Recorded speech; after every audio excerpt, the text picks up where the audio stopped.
Serat Wedotomo, karya Kanjeng Gusti Pangeran Adipati Arya Mangkunegara kaping sekawan. Jadi Serat Wedotomo ini isinya moral pendidikan dengan beberapa aksentuasi ajaran Islam di dalamnya.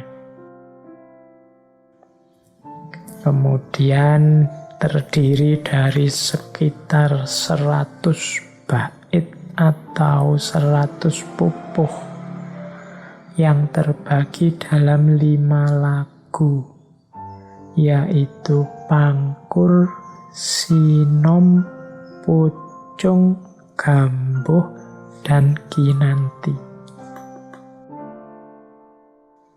Isinya serat ini ya sebagian besar falsafah hidup. Kalau dari sisi isinya sebenarnya ini dimaksudkan oleh Mangkunegara kaping sekawan untuk menasehati putra-putri beliau, anak-anak muda yang akan melanjutkan estafet kepemimpinannya. Jadi kalau mau jujur, sebenarnya ya Serat Wedotomo itu ya semuanya ajaran untuk seorang pemimpin atau calon pemimpin.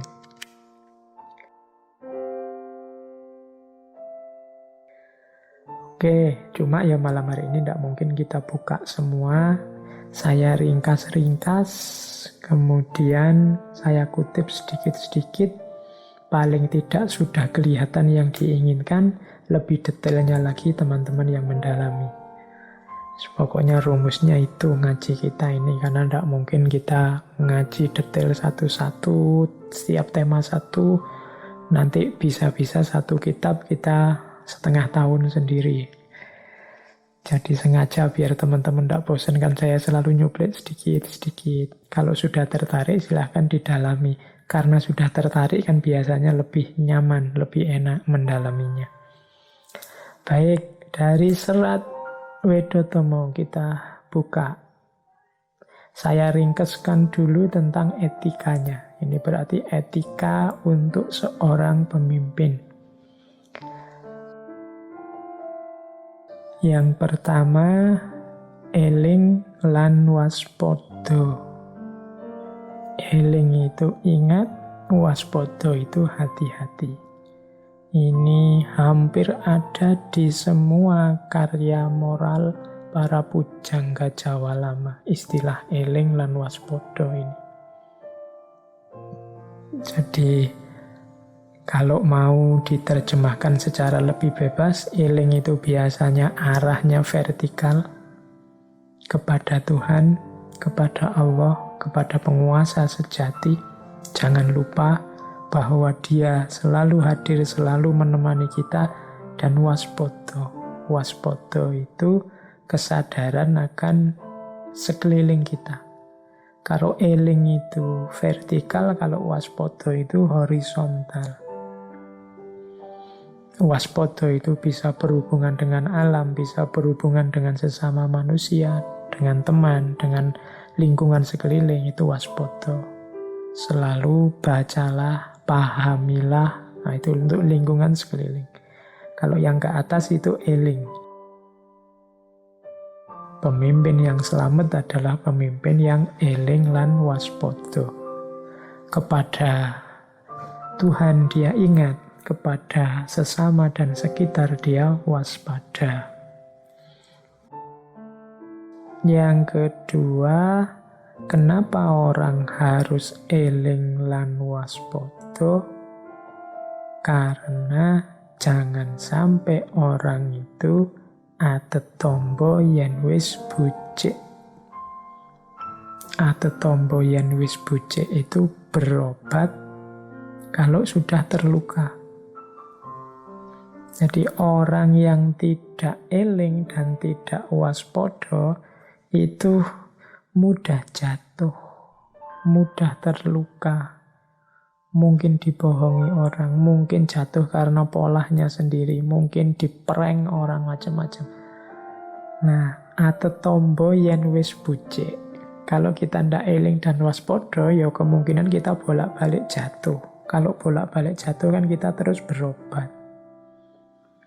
Kalau sudah begini ya meskipun orang punya pengetahuan, katanya Mangkunegoro kaping sekawan, ndak ada gunanya. Jadilah orang yang selalu eling wang waspada, jangan sampai atetombo yan wis bucik. Orang yang tidak eling, tidak waspada akan sering jatuh, sering kecewa, sering tertipu. Sesudah itu dia harus mencari obatnya, dia harus mencari penawarnya, dia harus bangkit lagi. Ini kan seperti orang buang-buang waktu. Mbok sudah sejak awal eling lan waspada. Hati-hati dan waspada. Ingatlah kepada yang di atas dan waspada terhadap apa yang berjalan terjadi di sekitar. Sehingga tidak salah langkah, tidak salah mengambil kebijakan. Tentu saja kuncinya bisa eling dan waspada itu ya cuma satu, yaitu ilmu. Kunci pertama seorang pemimpin, eling lan waspada. Yang kedua, etika pemimpin itu auyo mematuh nalutuh. Jadi hindarilah sifat-sifat angkara dan perbuatan nista. Ini pasti ya. Seorang pemimpin harus menyingkiri segala sifat angkara murka dan perilaku-perilaku yang rendah, perilaku-perilaku yang nista. Bait yang sama dijelaskan, apa sih angkara itu antara lain? Ini antara lain ya. Karepe kareme anguwus-uwus, uwo setan ono, mung janjine muring-muring. Jadi sukanya mencaci maki, isinya tidak ada, bisanya cuma marah-marah. Jadi begitu tidak cocok, marah. Begitu tidak cocok, marah. Siapa saja dimarahi kalau tidak sesuai dengan keinginannya. Nah, itu namanya sifat angkoro. Tidak jelas ini marah karena apa, tujuannya apa, isinya apa, solusinya bagaimana, tidak jelas. Yang penting marah. Karena tidak cocok sama keinginannya. Nah, ini termasuk sifat angkara. Pemimpin tidak boleh punya sifat angkara dan juga perbuatannya nista. Selain eling yang waspada, hindari sifat-sifat angkara murka dan juga perbuatan nista. Itu yang kedua. Yang ketiga, pemimpin itu jangan sampai bertindak kurang sopan santun sehingga memalukan. Atau dalam istilah di Serat Wedotomo, gonyak ganyuk ngeling semi. Ndak sopan dan memalukan. Kalau ini urusannya adab. Kemudian juga ndak boleh nggugu karepe priyangga. Semaunya sendiri. Tidak bisa diatur. Nah, ini juga tidak boleh. Secara adab dia tidak boleh bikin malu, kemudian tidak boleh ingin menang sendiri, kemudian dia juga harus mampu menempatkan diri, traping anggoniro, dan mematuhi aturan. Angger ugering keprabon. Nah, ini seorang pemimpin secara adab harus bagus, secara hukum harus bagus, secara susila harus bagus, secara sosial juga harus bagus.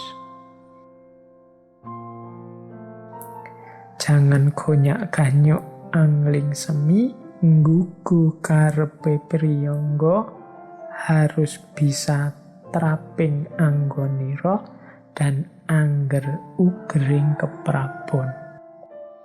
Pemimpin jangan tidak sopan dan membuat malu. Pemimpin jangan semaunya sendiri. Pemimpin harus dapat menempatkan diri dan mematuhi aturan. Kalau pemimpinnya sendiri melanggar aturan, kalau pemimpin tidak bisa menempatkan diri, kalau pemimpin otoriter semaunya sendiri, kalau pemimpin tidak tahu sopan santun bikin malu saja, berarti dia tidak layak jadi pemimpin. Harus belajar lagi jadi pemimpin yang baik. Terus ada lagi pemimpin itu, ini kalau berhadapan dengan orang lain. Secara sosial dia harus bangkit, ajur, ajer. Nah, tadi sudah dijelaskan di depan. Ajur, ajer itu mampu membaur, bisa bergaul dengan siapa saja.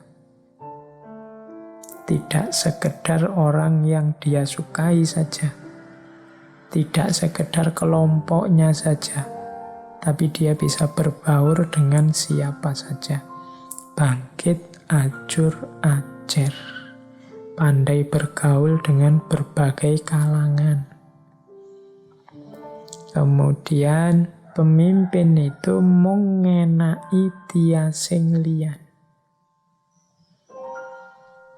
Jadi selalu menyenangkan hatinya orang lain. Mampu momong. Orang momong itu kan ya kadang tidak cocok sama yang dimomong, tapi dia tetap bisa menyenangkan yang dimomong. Mengenai tiasing liyan.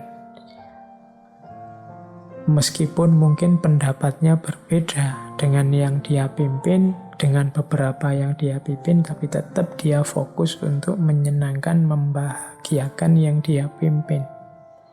Bahkan ada ilustrasi, den bisa mbusui ujaring jalmi.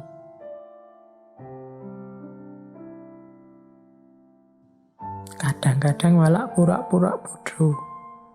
Jadi pemimpin, di antara pemimpin yang utama itu sukanya membahagiakan, menyenangkan yang dia pimpin, sampai kadang-kadang pura-pura bodoh biar yang dia pimpin seneng. Kita itu kan begitu. Kadang-kadang punya rasa hasut, punya rasa iri. Kalau sudah tidak suka orang lain, yang diinginkan itu yang kita iri itu biar jelek, terus biar rusak, biar jatuh, biar keliru. Termasuk terhadap pemimpin. Pemimpin ini yang punya tanggung jawab ngomong, ngerti bener ada banyak orang seperti itu yang dia pimpin. Sehingga untuk membahagiakan mereka kadang-kadang pura-pura bodoh.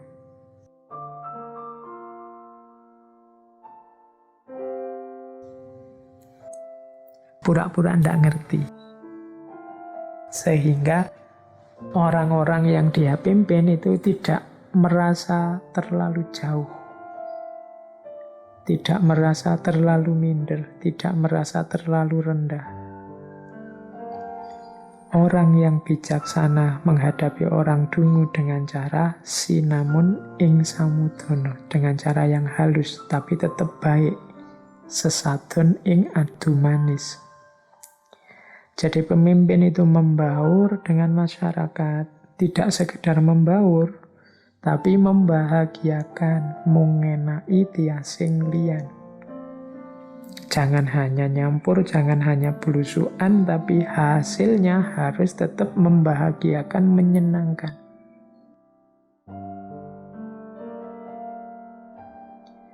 Bahkan kadang-kadang harus menurunkan levelnya. Sebenarnya ngerti, kadang-kadang pura-pura tidak ngerti. Biar rakyatnya yang ngomong sendiri dan merasa mereka bisa. Kadang-kadang tahu tapi pura-pura tidak tahu. Dia menanggapi segala sesuatu dengan halus.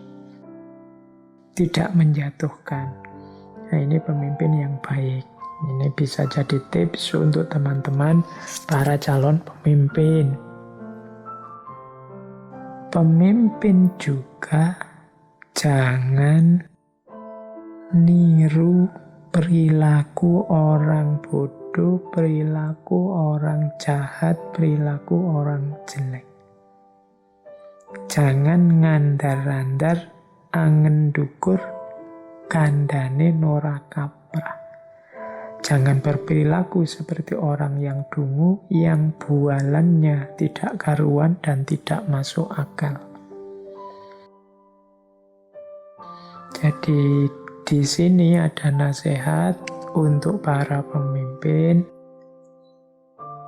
Jangan ngomong besar, jangan ngomong tidak karu-karuan seperti orang dungu. Jangan banyak membual, ngomong yang jelas-jelas saja, ngomong yang masuk akal saja. Kalau memang belum paham, jangan ngomong. Kalau memang belum yakin, belum pasti, jangan dijelaskan dulu. Jangan ngandar-ngandar, angen dukur, kandane ora kaprah.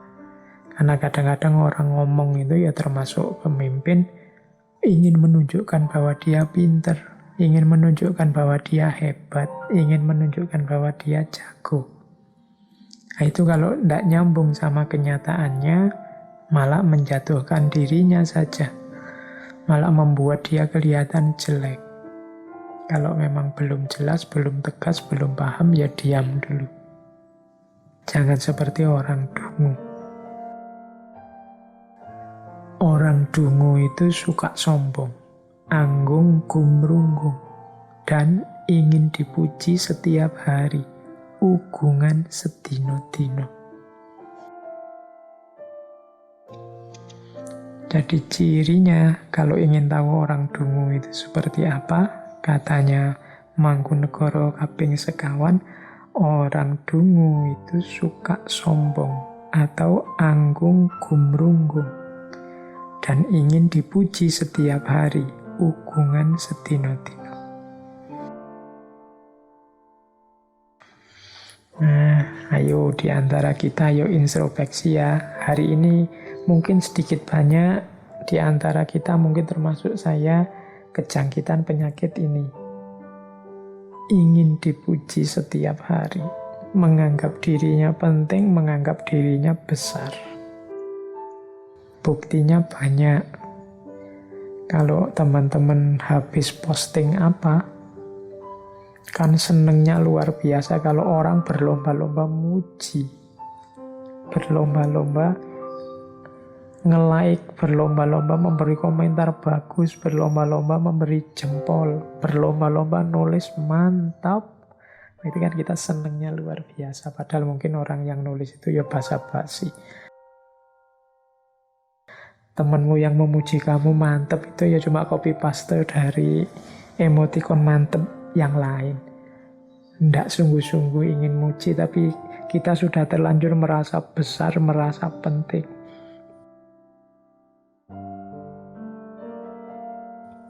Ugungan sedino-dino kita hari ini, budaya kita, budaya online, budaya medsos kita adalah budaya yang ingin dipuji sehari-hari. Tiap hari kita ngejar viral demi viral. Dan buktinya viral adalah banyak orang nge-share, banyak orang jempol, banyak orang like. Sehingga kalau ada satu orang saja mengkritik, kita gelisahnya luar biasa. Kalau ada jempol terbalik satu, kita penasaran sekali. Salahnya di mana ini? Jeleknya apa kok ada yang jempol terbalik satu? Itu menunjukkan sebenarnya kita menganggap diri kita besar. Menganggap diri kita penting. Sehingga orang harus bilang kita bagus, bilang kita baik, bilang kita penting. Begitu ada yang ngomong sebaliknya atau tidak cocok dengan keinginan kita, kita terus gelisah luar biasa.